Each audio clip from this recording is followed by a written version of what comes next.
Hai guys, balik lagi sama Enkun di sini. Fancy botak bisa merapat. Karena di video kali ini kita akan membahas lanjutan cerita One Punch Man. Setelah para kepala mekanik Galeila yang bersiap untuk menyerang Saitama secara bersamaan. Oh ya, cerita ini cuma fanmade aja ya guys. Jadi dia bikin cerita bukan pengarang One Punch Man yang asli, baik mangakawan atau Yusuke Murata.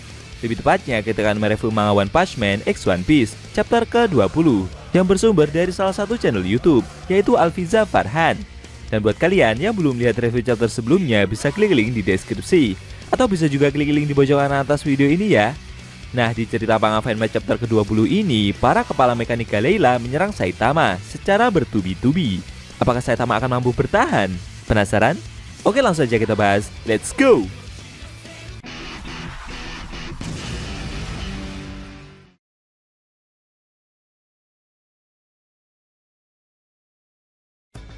Pada awal scene, kita diperlihatkan Saitama yang dikepung oleh kepala mekanik Galeila. Sambil berkeringat, si botak mengeluh karena sebenarnya dia ingin terlihat keren untuk pertemuannya dengan agen Cyberpol berikutnya. Jika dia melawan orang-orang ini, kemungkinan malah akan membuat kostum pahlawannya jadi kotor. Lalu Pipli Lulu menembak Saitama menggunakan kedua pistolnya. Tapi dengan cepat, Saitama berhasil menghindari tembakan tersebut. Hal itu membuat Pipli Lulu terkejut. Dia tidak menyangka jika bajak laut botak tersebut begitu gesit. Selesai menghindari tembakan itu, Saitama berkata dalam hati jika dia cuma harus berhati-hati dalam menghindari tembakan peluru atau tebasan yang mereka lancarkan. Si botak juga heran. Mereka ini sebenarnya pembuat kapal seperti apa? Bisa-bisanya memiliki keahlian bertarung menggunakan senjata tertentu. Namun tiba-tiba dari arah lain, Lucy segera menyerang Saitama menggunakan jurus bela dirinya. Wush!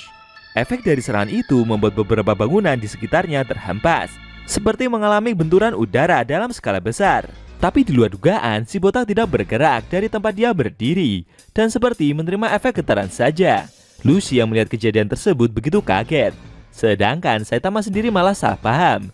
Dia mengira jika aksi yang pembuat kapal bertopi itu lakukan barusan, seperti mau mencuri kostum pahlawannya saja. Lihat serangan dari rekannya tidak mempan, Pipli Lulu menginstruksikan yang lain jika bajak laut botak ini tidak hanya cepat, namun juga sangat kuat. Bahkan kekuatan Bloom Force dari Lucy tidak bekerja sama sekali. Para kru Galeila itu mengira jika kemampuan yang Saitama miliki tersebut pasti karena dia adalah seorang pengguna buah iblis. Mereka mulai khawatir, bisa jadi botak berjubah ini adalah karakter yang juga kebal terhadap semua jenis serangan. Tapi konyolnya, Saitama masih berdiri itu malah seperti memeriksa kostum pahlawannya. Dia merasa bersyukur jika kostumnya masih bersih setelah berhasil menghindari beberapa serangan tadi. Pauli menduga jika berbagai jenis serangan tidak berhasil, mungkin botak berjubah ini rentan terhadap pertahanan fisik. Saitama mencoba untuk meminta waktu agar dia bisa menjelaskan apa yang terjadi. Namun dari sisi sebelah, Kaku melemparkan skapernya dengan sangat cepat. Wush! Akan tetapi dengan sigap, Saitama menghindari serangan tersebut dan berkata jika aksi dari orang itu sungguh tidak sopan. Kaku yang melihat cara menghindar Saitama tersebut tidak habis pikir. Menurutnya itu begitu aneh. Apakah botak berjubah tersebut hanya bermain-main dengan mereka saja? Selain itu, tingkat keterampilannya juga jauh melebihi manusia normal pada umumnya. Sambil mengambil beberapa senjata, para kru Galeila berencana untuk kembali menyerang Saitama lagi. Pipli Lulu penasaran, mungkin pria botak itu tidak akan bisa menahan tembakan bazooka yang akan Tailstone lancarkan. Pauli meminta rekannya tersebut untuk tidak menyerang secara berlebihan, karena itu bisa menghancurkan galangan kapal mereka. Sambil bersiap untuk menyerang, Tailstone menerima instruksi tersebut. Saitama yang mau diserang itu mulai panik. Tapi yang dia khawatirkan ini adalah soal kostum pahlawannya itu. Dan duar. Seketika si botak menerima tembakan bazooka dalam skala besar. Bahkan efek dari serangan tersebut membuat seluruh area dermaga mengalami getaran, sehingga membuat para warga yang melihatnya mulai merasa panik.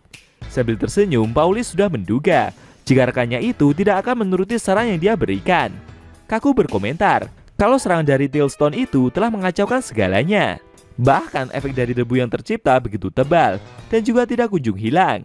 Sambil duduk melihat debu yang tebal itu, Pipli Lulu berpendapat.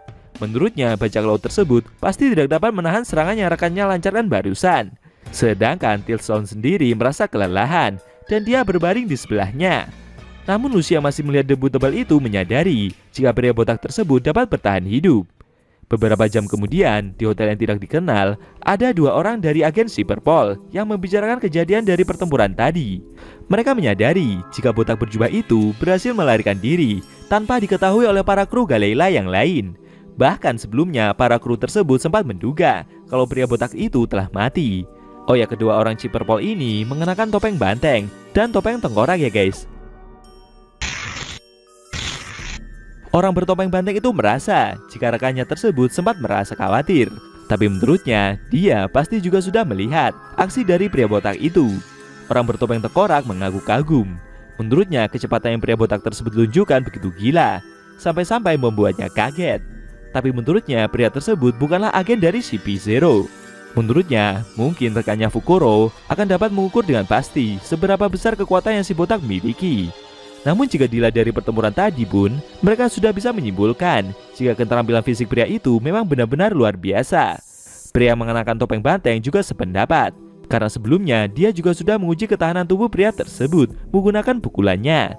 Melihat kemampuan yang dia miliki, menurut orang bertopeng tengkorak, untuk saat ini mereka bisa menganggap jika si botak adalah seorang perisai yang sempurna. Tapi pria bertopeng banteng menjawab kalau sebenarnya hasil dari pertarungan tadi hanya 50% dari total tes yang harus Saitama jalani agar dia bisa benar-benar diterima menjadi agen CP9. Setelah ini, pria bertopeng banteng itu akan menemui si botak sendirian. Menurutnya, mereka tidak bisa membiarkan bajak laut seperti Saitama bergabung dengan mereka. Apalagi mereka juga belum mendapatkan informasi seberapa besar daya serang yang si botak miliki. Pria mengenakan topeng tengkorak itu bersyukur karena sebelumnya dia tidak suka kalau harus mendatangi botak berjubah itu lagi dengan mengenakan topeng perempuan. Sekedar informasi ya guys, kedua pria ini sebenarnya Lucy sama Kaku. Tidak lama kemudian mereka pun keluar dari ruangan tersebut. Kaku sempat bertanya, kenapa mereka tidak mengirim Blueno saja? Apalagi kota Water Seven bukanlah pulau yang memiliki ukuran besar. Namun Lucy menjawab, jika seharusnya dia pun tidak akan membutuhkan waktu lama untuk menemukan pria botak itu. Sedangkan Saitama sendiri saat ini berada di suatu atap gedung dan seperti menunggu kedatangan agen Cyberpol tersebut. Dia mengeluh, berapa lama lagi harus menunggu agen itu di atas gedung ini? Ternyata Saitama sudah menunggu lama para agen tersebut ya guys. Kira-kira apakah pertemuan dengan agen itu akan berjalan lancar? Dan benarkah Saitama akan menjadi bagian dari CP9? Sayangnya, scene cerita manga One Punch Man X One Piece versi fanmade chapter ke-20 telah berakhir.